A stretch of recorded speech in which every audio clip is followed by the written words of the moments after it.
There are thousands of migrant criminals roaming the streets of Gotham, the head of U.S. Immigration and Customs Enforcement's NYC field office told the Post.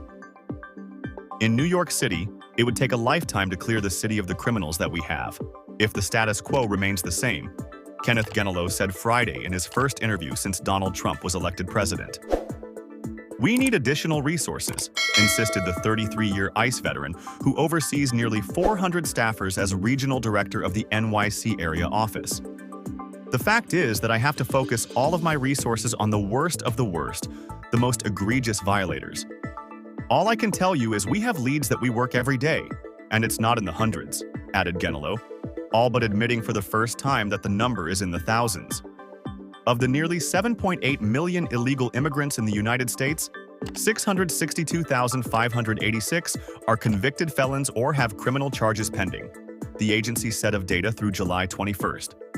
More than 223,000 migrants have poured into the Big Apple since the immigration crisis began in the spring of 2022. And at least 58,000 are still being cared for by taxpayers in city-funded shelters. ICE did not provide the exact number of criminals among them.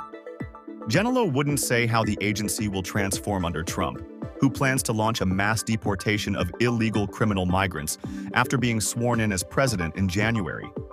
But he's so frustrated over New York's sanctuary laws preventing migrant criminals from being rounded up and deported under his watch that he wants to testify before the city council and educate its far-left majority about the damage these policies are doing. The only people they're shielding are the criminals, and they're shielding the criminals from us, Genalo said. He continued, "The majority of these crimes that are being committed are against the most vulnerable people in the community, and that's the migrant females and the migrant children. I don't understand how they believe sanctuary policies are helping or assisting." Genalo said immigration law enforcement in NYC was all but thrown out the window when avowed Marxist Bill de Blasio became mayor.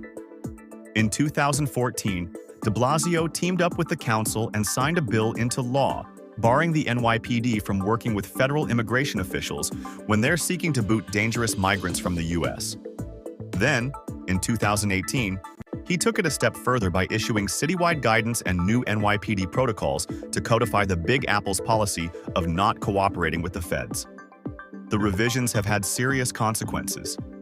Murdered Georgia nursing student Laken Riley, who was murdered by an illegal migrant who had been in custody in NYC on child endangerment charges but set free, might still be alive if the woke rules were not in effect, critics have told the Post. In February, Mayor Eric Adams called for the sanctuary rules to be loosened so migrants suspected of serious crimes could also be turned over to ICE. However, he doesn't have the political support needed on the city council to change the laws. "The mayor knows we need to cooperate," said Genalo. "He sees what's going on in New York City, and he wants help from the federal government.